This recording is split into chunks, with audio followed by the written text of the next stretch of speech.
Ces derniers temps, j'étais assez angoissée du fait que je me sentais vraiment en retard par rapport à certaines personnes de mon âge sur certains sujets. Mon collège, lycée, tout était très en avance. La première fois que j'ai été bourrée, j'avais 13-14 ans. J'étais amie avec des personnes qui fumaient plus que des cigarettes tous les jours, sortaient avec des garçons, que j'accompagnais faire des tests de grossesse et tout. Des choses où à un âge, tu n'es pas censé le vivre, tu vois. À 14 ans, t'es censé faire tes petites leçons de français. Mais en fait, comme je vis dans une petite ville, bah moi ça me paraissait normal. Vraiment, en parlant avec des gens, en fait, maintenant en grandissant, je me suis rendu compte que c'est arrivé très vite. Je tchatchais, je flirtais avec des garçons. Ça me faisait peur d'être en couple, ça me faisait peur de faire des bisous, d'avoir des contacts intimes et tout. Genre ça me faisait vraiment peur. Très contradictoire parce que je suis vraiment genre une amoureuse de l'amour. Je sais que cette expression elle est un peu bidon, elle fait un peu niaise, mais c'est vraiment ce que je ressens. Je me suis souvent sentie en décalage par rapport à ça parce que quand je vois les gens qui peuvent se mettre en couple en 2 jours, qui tentent, qui ont envie, qui machin, et bah moi ça me fait extrêmement peur. Je me dis mais c'est quoi mon problème? Genre qu'est-ce qui se passe? Je suis en retard. Et du coup ça m'a beaucoup fait cogiter. Là je me dis Blandine t'as 19 ans et après avec du recul je me dis mais en fait 19 ans c'est super jeune, enfin genre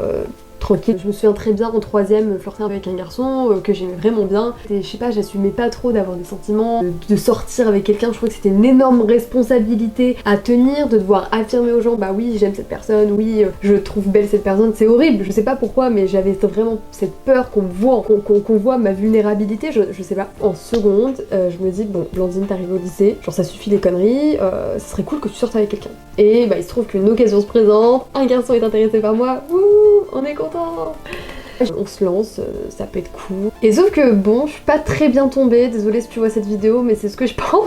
Non mais bon, écoutez, au moins ça m'a appris. C'est vrai que je prenais beaucoup sur moi. Bon, je l'exprimais pas non plus à cette personne, que je prenais sur moi, que c'était compliqué et tout. En fait, on se voyait, mais on se parlait pas tant que ça. Ça s'est terminé assez le confinement, je me suis un peu fait ghoster. Pendant le confinement, j'ai fait beaucoup d'angoisse, où je me comparais beaucoup du coup aux autres filles en me disant mais merde, ça l'a pas fait, c'est parce que j'ai pas voulu faire certaines choses, parce que mon corps est pas assez bien, parce que je suis pas assez jolie. Enfin moi je l'ai vraiment vécu comme ça, même si peut-être c'était pas du tout l'intention de la personne et je pense aussi. Ensuite du coup j'ai déménagé dans une autre ville, donc à Lyon. Pareil, il y a eu des trucs où encore une fois j'ai eu l'impression d'être utilisée que pour mon corps. Et après bah, je suis tombée dans des troubles du comportement alimentaire. Je pense à la nourriture en fait globalement, donc tu n'as pas la place pour les garçons et tout. De mes 16 à mes 18 ans et demi, je me suis retrouvée en fait à pas du tout me préoccuper des garçons. Bah c'est vrai que j'arrive là à 18 ans et demi, 19 ans, je me dis merde, je me sens en retard. Voilà, j'ai 19 ans, j'ai l'impression de pas avoir beaucoup vécu sur ce domaine-là. Parce que du coup quand la question vient, et alors toi de ton côté, et je suis là bah ouais ça va genre, mais j'ai pas grand chose à raconter, j'ai pas 10 000 anecdotes, c'est pas grave en fait. Je l'ai dit dans une vidéo, un réel Instagram que j'ai posté, il n'y a pas d'âge pour vivre certaines choses. C'est pas parce que des gens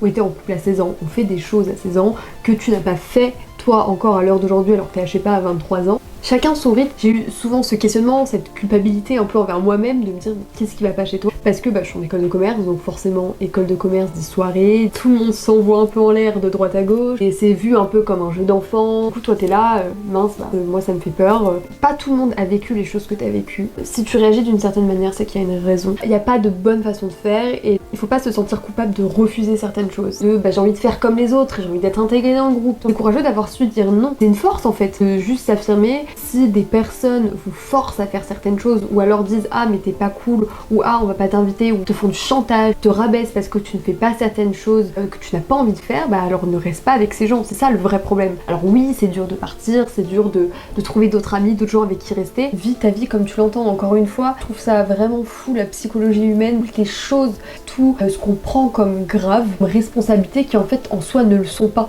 Vraiment cette phrase vient de la meuf qui se réveille depuis vraiment une semaine tous les soirs hyper angoissée de ce qui lui arrive dans sa vie. Quand tu prends un petit truc de ton quotidien, rien n'est grave en soi. Grave, les problèmes de santé, la prison, la mort, je sais pas quoi. Oui, entendez-moi ce que je veux dire dans le cadre que je veux dire. L'autre jour, je me suis pris une amende. J'avais fraudé les transports en commun à Paris. T'inquiète, y'a pas de contrôleur à Paris. Et bah oui, c'est 50 €, ça fait chier, surtout quand t'es étudiant, ou même alors une personne qui est proche de ses sous, 50 €, ça fait chier. La mois d'avant, vraiment, je pense, aurait pleuré, aurait pensé être délinquante, être une mauvaise personne. Comme on aime bien dire dans ma famille, c'est pas grave, mais ça fait chier. Bref, je m'arrête là, j'espère que cette vidéo vous aura plu. N'hésitez pas à témoigner, à parler de vos ressentis par rapport à ça. À une prochaine vidéo.